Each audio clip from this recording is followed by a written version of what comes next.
E o Tribunal de Contas do Estado de Santa Catarina trouxe resultados de uma auditoria realizada no Detran.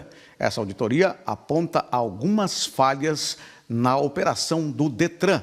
Para trazer as informações, está conosco aqui o Dr. Ronald Matos Lopes, auditor fiscal de controle externo do TCE. Ronald, boa tarde. Boa tarde, Saúl. Prazer estar contigo aqui, conversando com você e com a audiência da TVC. Certo. Essa auditoria apontou falhas. Eu queria que o senhor falasse de forma sucinta sobre essas falhas, pelo menos as principais que vocês estão apontando e exatamente como pode acontecer a resolução, ou seja, terminar com essas falhas. Então, veja, trata-se de uma auditoria operacional em que a gente tem um foco na melhoria da gestão. Então, basicamente, o que a gente viu? A gente viu diversos itens como fragilidade na governança e no controle interno, insuficiência na fiscalização de terceirizados, de credenciados, exposição a vazamento de dados. Mas se eu puder resumir de forma bem sucinta, todos esses problemas eles giram em torno de falhas de controles internos. Então, para eu poder ilustrar, como, por exemplo, uma pessoa pode proteger a sua casa? Ela precisa trancar a porta, ela precisa trancar uma janela, enfim. Eventualmente uma pessoa pode botar uma câmera. Então, como uma empresa ou um órgão público se protege? Ela precisa fazer gestão de riscos. Então, ela precisa mapear seus principais processos, ela precisa mapear seus principais riscos, risco a possibilidade de algo dar errado. Então, para cada risco eu preciso ter um controle. E para cada controle tem rotineiramente avaliar se esses controles estão funcionando. Mas quando eu estou falando do Detran, o Detran ainda está nessa fase inicial. Ou seja, mapeou-se os riscos, foi feito um trabalho da controladoria, com a Controladoria Geral do Estado em 2022, em que se mapearam 55 riscos. Na época da auditoria, somente um risco havia controle. Para os outros 54, metade estava em andamento, o controle, e para outra metade, sequer alguma ação tinha sido feita. Ou seja, dessa forma o órgão fica exposto a diversos problemas, a diversas, tanto a fraude, corrupção e problemas de ineficiência. Para eu voltar para a minha analogia, é como se você deixasse uma janela aberta na sua casa. Então, por exemplo, tem o risco de alguém eventualmente furtar seus bens, mas também tem o risco de haver um vento entrar, a chuva entrar, enfim.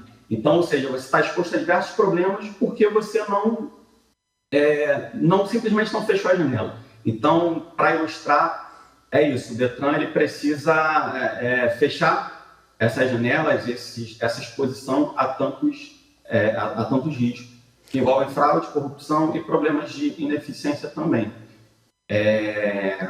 Então, basicamente isso.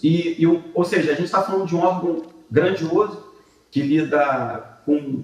A gente tem um estado com cerca de 8 milhões de pessoas, são 4 milhões de veículos. Só no primeiro semestre de 2024 foram arrecadados 800 milhões de reais.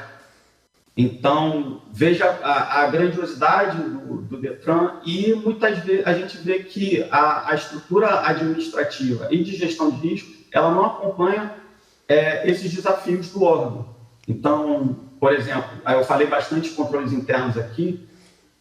O setor de controles internos tem somente uma pessoa, o setor de ouvidoria tem somente uma pessoa, o setor de fiscalização de credenciados tem somente 4 servidores, ou seja, o que são os credenciados?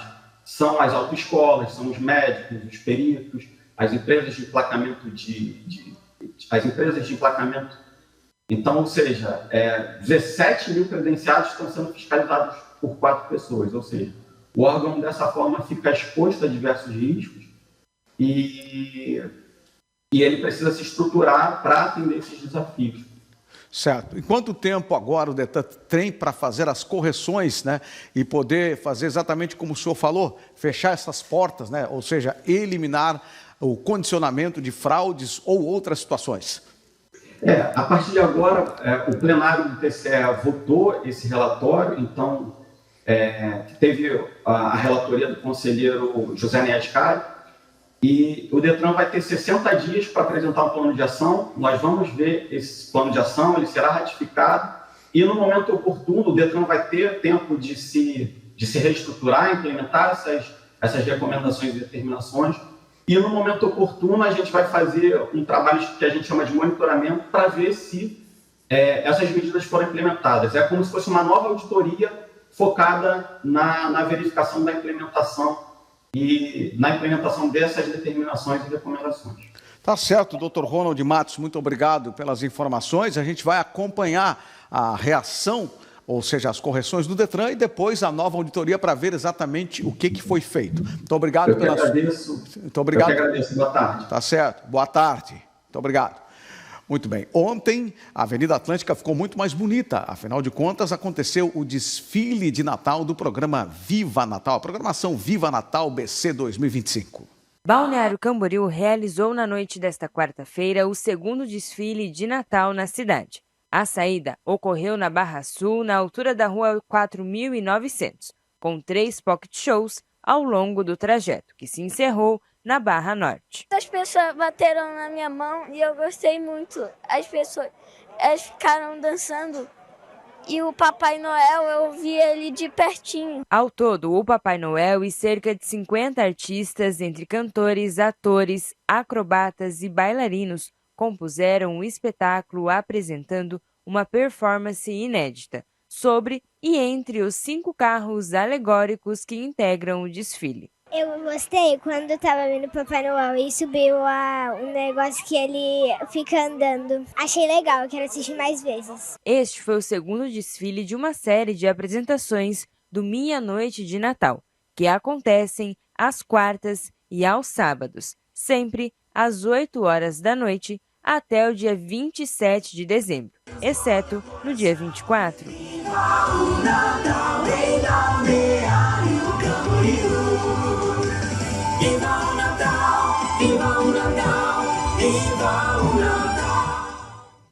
Esse é o clima, né? Esse é um caminho sem volta, né?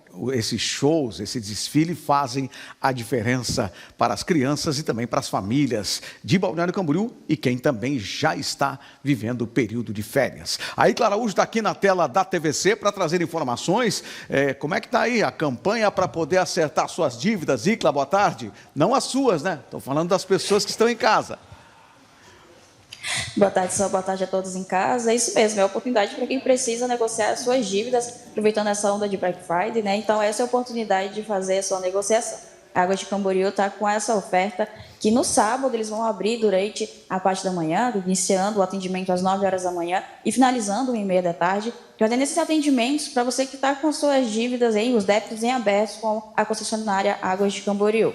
Essa é uma oportunidade muito importante, muito grande. Eles estão dando descontos aí de até 70%, um parcelamento de até 48 vezes. Então, é muito importante para você que está com seus débitos abertos com a concessionária, poder ir lá fazer toda a negociação e zerar as suas dívidas com a concessionária. É muito importante, então, relembrar esse horário no sábado, a partir das 9 horas da manhã, com encerramento 1h30 da tarde. Você consegue fazer a negociação das suas dívidas e deixar tudo certinho, né? Começar o ano de 2026 com todas as suas contas negociadas e quitadas para ter um ano mais bem produtivo, Sal. Tá certo. Então, quem está em casa, tem alguma dívida, tem que aproveitar. E, claro, muito obrigado pela sua participação. Boa tarde aí em Camboriú. Muito obrigado, Sal, para você também. Uma boa tarde, para todos em casa um bom almoço. Tá certo, obrigado.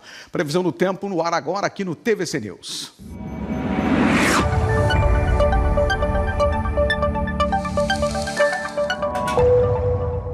Nesta quinta-feira, na região da Anfre, tempo fechado, com chuva ao longo da tarde. Temperaturas entre 16 e 22 graus. Em Florianópolis, tarde com muitas nuvens e chuva, mantendo o tempo mais úmido e fechado.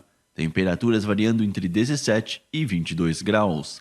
Na madrugada e manhã de sexta-feira, na região da Anfre, o tempo melhora, sem previsão de chuva, com presença de nuvens e aberturas de sol. Temperaturas entre 16 e 27 graus.